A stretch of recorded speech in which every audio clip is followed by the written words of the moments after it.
What's going on, everyone? Jeremy here from The Quartering. I hope you're having a wonderful day. And as the hullabaloo around Masters of the Universe Revelation comes to an end, at least for the first time, because obviously we're going to get part 2 of Masters of the Universe Revelation, which is allegedly an Evil Lynn story. How original. There's been some interesting developments. First of all, it has now been nearly 10 days since Kevin Smith tweeted a single thing about Masters of the Universe Revelation, which is a bizarre thing for a man so proud of his product, for a company like Netflix so proud of the controversy that it stirred up. It's bizarre that he hasn't said a single word about it in nearly 2 weeks. I wonder why that is. It's almost as if somebody at Netflix told him to shut up about it. I just wonder, did Netflix silence Kevin Smith on Masters of the Universe Revelation? Or is he just finally done pretending like it's a good show? Finally done pandering? Finally done mainlining copium, telling the actual fans of the show just how great it is, and they just don't get it because they're all just a bunch of haters? I'm not exactly sure, but it's really bizarre to me. If I had a brand new show, right, hit Netflix, be top 10 trending on Netflix for about 8 minutes, I think I would be tweeting about it. Don't you think? I wonder what's going on here. Could they have told him to stop antagonizing the fans? It's certainly possible. Did Netflix do this? I don't know. I don't know if they would ever come out and say it, but it sure seems odd that suddenly and like unceremoniously, Kevin Smith immediately stopped talking about Masters of the Universe, immediately is just tweeting nonstop about Clerks 3, a movie nobody wants. It's curious to me. When we look at just some of the comments, I mentioned this yesterday about how Netflix released these early this week, right?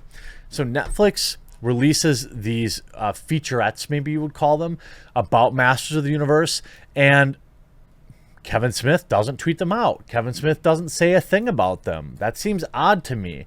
It seems like Netflix would want him to do that. It seems like if I were Kevin Smith and I wanted to make sure I had a season 2, I would probably be promoting the show that I worked so hard on. Yet, nothing from Kevin Smith. Top comments, by the way, every video, this video from August 2nd, has 1,800 downvotes to just 785 upvotes. Top comment being, you still own Clownfish TV and the fans an apology for what you did to He-Man. How about Kevin Smith ruined my childhood favorite show, Netflix, and I hope you did something to fix the ridiculous narrative that Kevin Smith put us through.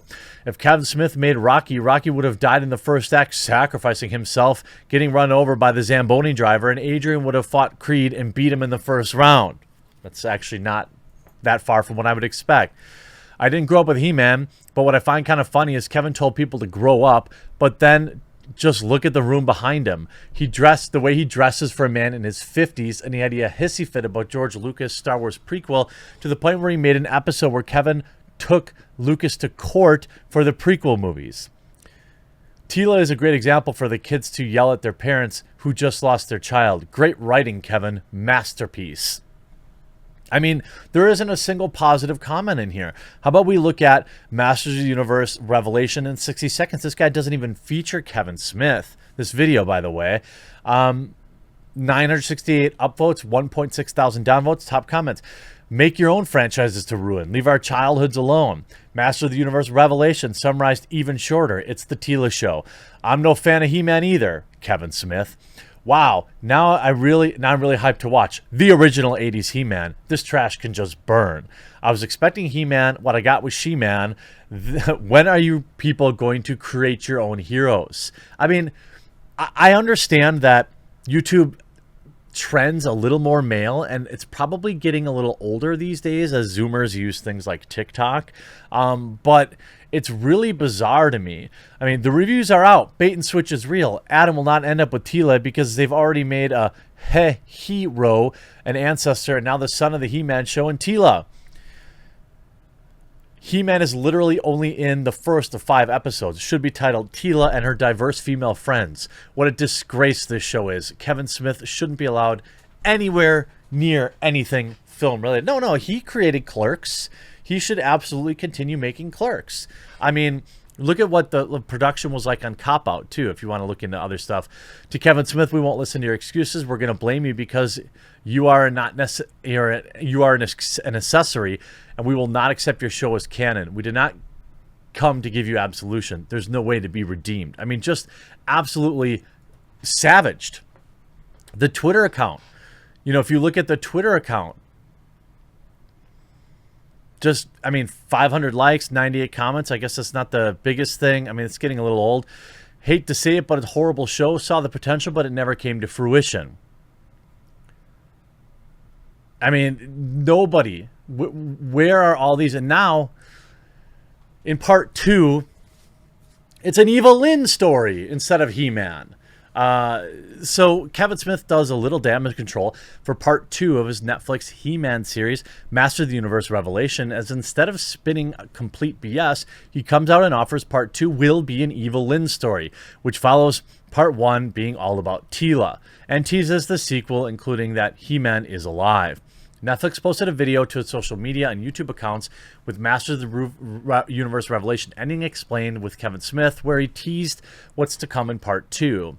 I mean, I like it because we're going to get to dunk on that a second time. Worth a mention, the video has 5.6 thousand dislikes to 1.3 thousand likes. And this time around, Smith admits Evil-Lyn will be a focus of part 2, another strong female independent woman who don't need no man. Now, obviously, Evil-Lyn is a strong character. Now, if Smith would have been upfront with fans about part 1 and Teela and changed a few things around here or there and didn't attack the fans, I'm guessing fans wouldn't be as upset as they are. I don't know. I'm pretty sure they would be. This is via Cosmic Book News, by the way. I'm fairly certain that fans, you know, expecting to see He-Man, having He-Man be made the fool and the butt of the jokes and barely appear in He-Man's own show, I think people would probably still be pretty mad. I do think Kevin Smith directly lying about it is probably not a great, that's a multiplier, I'm guessing. Kevin Smith does make mention of how both Teela and Evil-Lyn are in the shadow of male characters. So just like part 1, there are no strong male characters, it's probably safe to assume part 2 will be more of the same. We mirror Teela's journey with Evil-Lyn's journey as well, said Smith about part 1. You're talking about 2 women who have been in the shadows of very powerful male characters since the inception of the franchise. Awesome. Thank you for writing this wrong, Kevin Smith. I definitely didn't want to see He-Man destroying Skeletor. I'm glad that you've righted this wrong. I mean, that's exactly what he's doing here, right? In his own mind. And Teela, you know, fought by the side of He-Man, definitely more of his equal. Evil-Lyn, though, as was always Skeletor's subservient. What happens in a world where the person that helps identify the character, in the case of Teela, He-Man, in the case of Evil-Lyn, Skeletor, what happens when those 2 figures are removed from their lives? Who do they get to be? Nobody cares. Nobody cares, Kevin. Nobody cares. Do you get that? Nobody cares. Now, you want to give Evil-Lyn a little bit more clout, a little more shine in the show. I think everyone would appreciate that. You want to develop her character a little bit more? Sure. But the fact that part 2 is going to be about another female character where He-Man and Skeletor are going to be on the backseat, I'm sure everyone's going to love that. I'm sure that the Rotten Tomato scores are going to just skyrocket. Right there, Kevin gives an actual synopsis of the series that what happens to Teela in part 1 and Evil-Lyn part 2 when He-Man and Skeletor are removed. And the Master of the Universe Revelation was never going to be about He-Man, and it was all bait and switch. Also recall part 1, Evil-Lyn had cringeworthy conversation about men with Teela and Andrea. Then at the end of episode 5, the quote subservient Evil-Lyn went back with Skeletor, so we can see where all this is going. Yeah, right? And as we see in the first 5 episodes, there's goodness in Evil-Lyn, as Orko points out, Smith added, but the next 5 episodes, kids, it shifts into Evil-Lyn's story that is so compelling, absolutely fascinating, satisfying, heartbreaking. It became my favorite part of Masters of the Universe Revelation. I thought your favorite part of this was destroying a franchise. It's like Kevin Smith wrote He-Man, Masters of the Universe Revelation to get laid. That's how it feels like to me, right? It feels like he wrote this to, like, get brownie points with women in Hollywood. It's like, hey, everyone's excited about a He-Man show, but here's what I'm really going to do. I'm going to make it all about the women, and then those stupid neckbeards are going to get so angry. It's going to be awesome. And then he goes to his little Hollywood hangouts, and he talks about how he himself righted the wrongs of history and empowered two strong, independent women who don't need no man in his Masters of the Universe show. I still suspect that Netflix told him to stop antagonizing the fans. And I think he's listening, because right now there's absolutely no information around season 2. And as far as I can tell, it wasn't billed as a one-off. So I'm guessing that season 2 is probably in doubt. I'm going to guess that Netflix won't say that this was a huge hit.